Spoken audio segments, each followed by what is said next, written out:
Assalamualaikum warahmatullahi wabarakatuh.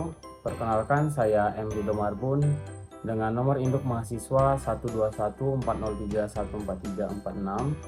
Saya mahasiswa Ilmu Komunikasi semester 6, Public Relation B. Baik, di sini saya akan mencoba mempresentasikan proposal saya yang berjudul Pendalaman Etika Komunikasi dalam mengatasi implikasi catcalling pada remaja di Kota Pekanbaru. Maka dari itu, simak video dari saya. Dalam penelitian saya, di mana latar belakangnya yaitu Kota Pekanbaru merupakan salah satu kota metropolitan di Indonesia. Dapat dikatakan masalah berat yang ada pada wilayah padat penduduk ini ialah kesenjangan ekonomi ataupun tindakan kriminal. Tindakan kriminal tidak selalu berbentuk verbal, salah satunya contoh yaitu pelecehan seksual catcalling. Mulyanti dan Syukur pada tahun 2021 menjabarkan catcalling adalah tindakan yang seringkali berhubungan dengan aktivitas seksual, dilakukan dengan cara bersiul, memberikan gestur yang seolah mengejek, ataupun memberikan komentar tentang penampilan seseorang. Berdasarkan latar belakang di atas, rumusan masalah dari penelitian ini yaitu bagaimana pendalaman etika komunikasi dalam mengatasi implikasi catcalling pada remaja di Kota Pekanbaru, yang dimana penelitian ini bertujuan untuk mendalami dan memahami etika komunikasi sebagai suatu strategi untuk mengatasi catcalling terhadap remaja di Kota Pekanbaru. Nah, pada bab 2 yaitu kajian teori dan kerangka pikir. Yang pertama itu ada kajian terdahulu, di mana peneliti melakukan kajian terdahulu. Yang pertama itu penelitian yang dilakukan oleh Afna Fitriasari pada tahun 2020, di mana hasil penelitiannya menjelaskan etika komunikasi yang baik merupakan aspek penting yang perlu ditanamkan pada diri peserta didik karena erat kaitannya dengan norma kesatuan dan moral. Penelitian yang kedua yaitu dilakukan oleh Wafika Hania Setiono pada tahun 2022, di mana hasil penelitiannya menunjukkan bahwa catcalling terjadi karena adanya penyalahgunaan hubungan interaksi antara laki-laki dan perempuan, di mana salah satu pihak merasa dilecehkan atau direndahkan melalui berbagai bentuk interaksi seperti kata-kata, simbol sosial, bahasa tubuh, ataupun pandangan.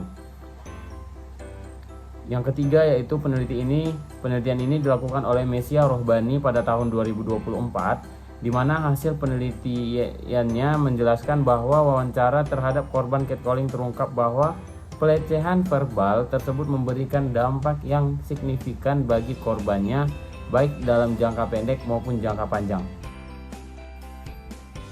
Yang selanjutnya yaitu landasan teori, di mana peneliti menggunakan teori etika komunikasi yang dimana dikemukakan oleh Johannessen.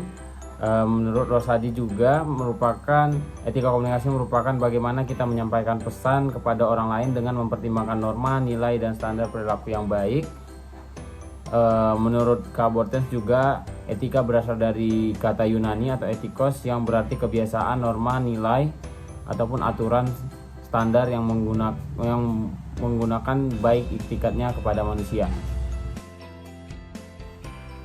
Selanjutnya pada bab 3 yaitu metodologi penelitian. Berdasarkan permasalahan tersebut, jenis penelitian ini lebih tepatnya yaitu pada jenis kualitatif deskriptif, yang dimana penelitian kualitatif merupakan metodologi yang digunakan untuk menyelidiki fenomena sosial dan permasalahan manusia secara mendalam, dan bagaimana peneliti ini akan mengeksplorasi bagaimana penerapan etika komunikasi dapat membantu mengatasi dan memitigasi dampak negatif catcalling pada remaja di Kota Pekanbaru. Lokasi penelitian dan waktu penelitian yaitu berlokasi di Taman Kaca Mayang yang terletak di Jalan Sudirman 2, Wonorejo, Kecamatan Marpoyan Damai, Kota Pekanbaru, Provinsi Riau.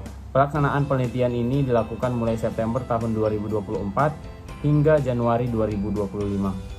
Selanjutnya yaitu sumber data penelitian. Di sini ada dua jenis sumber, yaitu ada data primer dan data sekunder.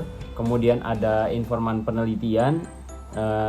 Dalam penelitian ini peneliti menggunakan metode purposive sampling untuk memilih informan. Metode ini juga melibatkan pemilihan informan berdasarkan kriteria yang tertentu yang relevan dengan tujuan penelitian. Dan selanjutnya yaitu ada teknik pengumpulan data. Yang pertama yaitu dalam penelitian ini digunakan dengan wawancara yang mendalam dengan informan, dan yang kedua dengan dokumentasi. Kemudian pada bagian teknik analisis data, peneliti menggunakan analisis data model dari Mills dan Huberman yang meliputi yang pertama itu ada reduksi data, penyajian data, dan penarikan kesimpulan dan verifikasi. Sekian yang dapat saya sampaikan mengenai presentasi proposal yang telah saya buat. Saya memohon maaf jika terdapat kesalahan kata maupun kesalahan sikap saya selagi memaparkan materi. Saya tutup dengan wabillahi taufik wal hidayah. Wassalamualaikum warahmatullahi wabarakatuh.